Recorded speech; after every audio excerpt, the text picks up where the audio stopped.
On और eight कभी भी दिक्कत नहीं आएगी अगर इस तरीके से समझ लिया। देखिए, इन का मतलब होता है वॉल्यूम या फिर एरिया। जब हम किसी चीज के अंदर की बात करते हैं, किसी चीज के एरिया की बात करते हैं, उस केस में जो हम प्रपोजिशन लगाते हैं वो इन होता है। फॉर एग्जाम्पल ये वाला, अगर मैं किसी के सरफेस की बात कर रही हूं, किसी चीज के ऊपर ऊपर चीज की बात कर रही हूं, तो मैं जो प्रपोजिशन लगाती हूं वो होता है ऑन। और जब मुझे ना ही एरिया से मतलब है, ना ही मुझे उसके सरफेस से मतलब है, मेरे लिए वो चीज केवल और केवल एक पॉइंट है, एक बिंदु है, उस केस में जो हम लगाते हैं प्रपोजिशन वो होता है हमारा एट। एक बार पढ़ते हैं, इन का मतलब क्या होता है एरिया, ऑन का मतलब होता है सरफेस और एट का मतलब होता है पॉइंट। चलिए इसी चीज को समझते हुए इन क्वेश्चंस को सॉल्व करते हैं।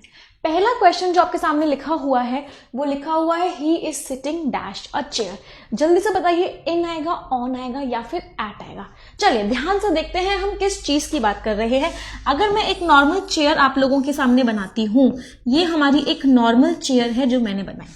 बताइए, हम इस चेयर के ऊपरी हिस्से पर बैठते हैं, हम इस चेयर के सरफेस पे बैठते हैं, या हम इस चेयर के एरिया में बैठते हैं। ध्यान से अगर आप देखेंगे तो इस चेयर ने जो एरिया कवर किया हुआ है, इस चेयर ने जो पूरा का पूरा एरिया कवर किया हुआ है, हम उसके ऊपर बैठते हैं। और जब भी हम एरिया की बात करते हैं उस केस में जो हम प्रपोजिशन लगाते हैं स्टूडेंट्स, वो क्या होता है, वो हमारा इन होता है। अगर ये चेयर नहीं होती, ये एक मूड़ा होता, ये एक स्टूल होता जिसमें कोई भी आर्म्स नहीं है, हाथ रखने की जगह नहीं है, तो उस केस में क्या लगाते? अगर ये चेयर नहीं होती, ये एक नॉर्मल एक मूड़ा होता है, ऐसे एक स्टैंड होता, उस केस में आप यहाँ पे क्या लगाते? उस केस में आप ऑन लगाते। तो जब भी हम किसी चीज के एरिया की बात करते हैं हम इन लगाएंगे। सिमिलरली अगर मैं टेबल की बात करूं तो टेबल के सरफेस के ऊपर कोई चीज रखी हुई होगी, टेबल के ऊपर उसके सरफेस के ऊपर रखी जाने की वजह से यहां पे क्या आया, यहां पे बच्चों क्या आया? ऑन आया। इतनी चीज समझ में आई।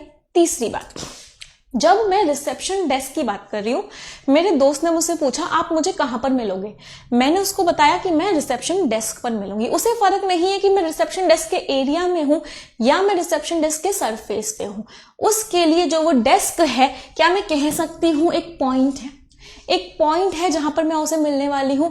और जब भी हम पॉइंट की बात करते हैं, whenever we talk of point, उस केस में जो हम प्रपोजिशन लगाते हैं वो एट लगाते हैं। तो अगर इस बेसिक से हम सारे सवालों को करेंगे तो कभी भी हमारे इन, ऑन और एट में गलती नहीं होगी।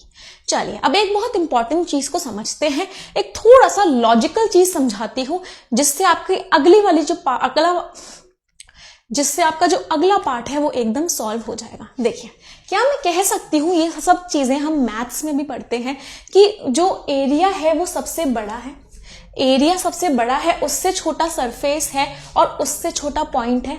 आई होप सभी बच्चों को ये बात बहुत अच्छे से समझ में आ रही होगी कि एरिया हमारा सबसे बड़ा होता है, सरफेस उससे छोटा होता है और उससे छोटा पॉइंट होता है। तो क्या मैं कह सकती हूँ सबसे बड़ी चीजों की जगह हम इन लगाएंगे, उससे छोटी चीज के साथ हम ऑन लगाएंगे और उससे भी छोटी चीज के साथ हम एट लगाएंगे, क्योंकि इन सबसे बड़ा, ऑन उससे छोटा और एट उससे भी छोटा। इसी बेसिस पे कुछ क्वेश्चंस करते हैं। चलिए, सबसे छोटा क्या है? एट है। तो अगर मैं किसी टाइम की बात करती हूं, एक पॉइंट ऑफ टाइम की बात कर रही हूं, 4 बजे, 5 बजे, 6 बजे, 6:30 बजे, 7:30 बजे, पॉइंट की बात कर रही हूं, वो टाइम एक पॉइंट है। जब पॉइंट की बात करी, अभी हमने पढ़ा पॉइंट सबसे छोटा, इसका मतलब यहां पे मैंने क्या लगाया? यहां पे मैंने क्या लगाया? एट लगाया। I will reach at 4 PM, मैं 4 बजे पहुंच जाऊंगी। चलिए, पॉइंट से हल्का सा बड़ा क्या था? पॉइंट से हल्का सा बड़ा सरफेस था, सरफेस का मतलब था ऑन। तो टाइम से बड़ा क्या होता है? दिन। टाइम से बड़ा क्या होता है? दिन। मंडे, ट्यूसडे, वेंसडे, थर्सडे, 15 अगस्त, 16 जनवरी, दिन टाइम से बड़ा होता है। तो उससे जस्ट बड़ा क्या होता है? ऑन होता है। तो डेज के साथ माय डियर स्टूडेंट्स हम क्या लगाते हैं? डेज के साथ हम ऑन लगाते हैं। तो यहां पे मैंने क्या लिखा? India got independence on 15th of August। India को इंडिपेंडेंस मिला 15 अगस्त को। चलिए, इन अब आने वाला है। एट हम पढ़ चुके हैं, ऑन हम पढ़ चुके हैं। ऑन से थोड़ा सा बड़ा क्या होता है? ऑन से बड़ा होता है इन। डेज से बड़ा क्या होता है? मंथ। एक महीने में 30 या 31 दिन होते हैं, डेज से बड़ा क्या होता है? मंथ। तो मंथ के साथ ऑन से बड़ा वाला क्या लगा? मंथ के साथ ऑन से बड़ा वाला इन लगा, तो हमने यहां पे क्या लगाया? इन लगाया। For example the exams will start, यहां पे हमने ऑन लगाया था क्योंकि ये डे था। ही विल कम इन जनवरी, क्योंकि अभी हमने पढ़ा कि मंथ के साथ हम इन लगाते हैं। चलिए, अब मंथ से भी बड़ा क्या हो गया? ईयर हो गया। मंथ से भी बड़ा ईयर हो गया। एक साल में 12 महीने होते हैं, लेकिन इनसे बड़ा तो कुछ और है ही नहीं हमारे पास, तो ईयर के साथ भी हम क्या लगाते हैं? ईयर के साथ भी हम इन लगाते हैं। तो यहां पे क्या आया? India got independence in 1947। तो सिंपल सा लॉजिक था, यहां पे कुछ रटने की जरूरत नहीं थी किसी बच्चे को कि टाइम के साथ एट लगता है, डे के साथ ऑन लगता है। लॉजिक है भाई, पॉइंट सबसे छोटा होता है, सबसे छोटा टाइम होता है तो एट लगाया, उससे बड़ा सरफेस होता है तो उससे बड़ा हमारा डे होता है तो ऑन लगाया, उससे बड़ा एरिया होता है मतलब इन होता है, इसका मतलब क्या लगा? इसका मतलब ईयर और मंथ के साथ हमारा इन लगा। कोई दिक्कत नहीं। चलिए अब अगली बात करते हैं, एक बहुत इंपॉर्टेंट बात और करते हैं। कुछ इंपॉर्टेंट चीजें जो हमें डेफिनेटली देखनी है। यहां पे बहुत सारे एग्जाम्स में ये चीज पूछी जाती है। आपके पास बहुत बार टुडे दे रखा होता है, टुडे का मतलब क्या है? आज। टुमारो दे रखा होता है मतलब आने वाला कल। डे आफ्टर टुमारो दे रखा होता है मतलब परसों। यस्टरडे दे रखा होता है जो निकल चुका है। तो उन केसेस में आप कोई भी प्रेपोजिशन यूज नहीं करते हो। I will come on today नहीं होगा, आई विल कम टुडे, मैं आ जाऊंगी। He will come next Sunday, on next Sunday नहीं होगा।